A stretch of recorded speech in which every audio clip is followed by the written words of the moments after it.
फूलों की वादियों और चमचमाती नदियों के बीच बसा खूबसूरत गांव विलोब्रूक में मीरा नाम की एक लड़की रहती थी।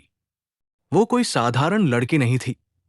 उसका दिल सपनों से भरा हुआ था और उसकी उंगलियां अपनी कला के माध्यम से उन्हें साकार करने के लिए बेचैन रहती थी। मीरा अपना समय कोयले से रेखाचित्र बनाने और कुचले हुए फूलों से रंग तैयार कर चित्र बनाने में बिताती थी। एक दिन जब मीरा जंगल के पास प्रेरणा की तलाश में घूम रही थी, तो उसने एक पुराने खोखले पेड़ पर नजर डाली। जिज्ञासा से भरी हुई उसने अंदर झांका और एक पेंट ब्रश देखा जो हल्की सुनहरी रोशनी में चमक रहा था। उसे सावधानी से उठाते हुए मीरा ने अपने हाथ में एक अजीब सी गर्माहट महसूस की। ब्रश के हैंडल पर लिखा था, सपनों का ब्रश। उत्साहित मीरा तुरंत अपने घर पहुंची ताकि अपनी नई खोज को आजमा सके। उसने ब्रश को पानी के जार में डुबोया और एक पुराने कैनवस पर पेंटिंग शुरू की। आश्चर्यजनक रूप से जैसे ही ब्रश कैनवस को छूता, चित्र जीवंत हो उठते। उसने एक सूरजमुखी बनाया और वो कैनवस से निकलकर उसके कमरे में खिल उठा। उसने एक पक्षी बनाया जो तुरंत अपने पंख फड़फड़ाते हुए खिड़की से बाहर उड़ गया। मीरा के जादुई पेंट ब्रश की खबर गांव में तेजी से फैल गई। लोग दूर दूर से आए उससे चमत्कार करने की गुहार लगाने के लिए। एक किसान ने अपनी सूखी फसलों के लिए बारिश मांगी।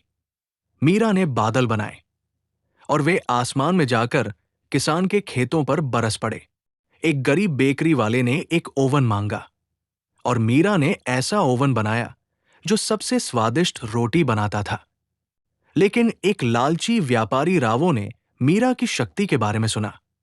उसकी आंखें लालच से चमक उठीं जब उसने सोचा कि वो कितनी संपत्ति इकट्ठा कर सकता है। एक रात रावो ने मीरा के घर में चोरी की और जादुई ब्रश लेकर भाग गया। अगली सुबह मीरा ने देखा कि उसका ब्रश गायब है। दुखी होकर उसने अपने दिल की आवाज सुनते हुए उसे ढूंढने का निश्चय किया। उधर रावो ने ब्रश का उपयोग सोने के सिक्के, गहने और बड़े महल बनाने के लिए शुरू किया। लेकिन ब्रश, जो उसकी स्वार्थी मंशाओं को महसूस कर सकता था, उसकी कृतियों को विकृत कर शैतानी बना देता। सोने के सिक्के रेंगते हुए सांपों में बदल गए और महल घास के ढेरों में बिखर गए।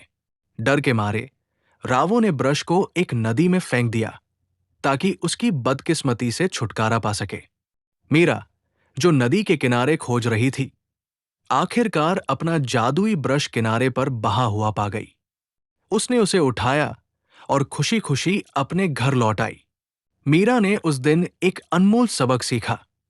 ब्रश की शक्ति केवल जादुई नहीं थी, ये अपने उपयोगकर्ता के दिल के भावनाओं का जवाब देता था। इसके बाद उसने इसे समझदारी से इस्तेमाल किया, खुशियां फैलाने और दूसरों की मदद करने के लिए। ग्रामीणों ने मीरा और उसकी कृतियों को पसंद किया और विलोब्रूक चमत्कारों और खुशियों का स्थान बन गया। इस प्रकार मीरा का जादुई पेंट ब्रश उसके गांव को सृजन और दयालुता की स्वर्ग भूमि में बदलता रहा, ये सिखाते हुए कि सच्चा जादू हर कार्य के पीछे छिपे प्यार और इरादे में होता है। अगर आपको हमारी कहानी पसंद आई है तो हमारे चैनल टूनिफाई को सब्सक्राइब करना न भूलें और बेल आइकन को जरूर ऑन करें ताकि हर नई वीडियो की जानकारी सबसे पहले आपको मिले।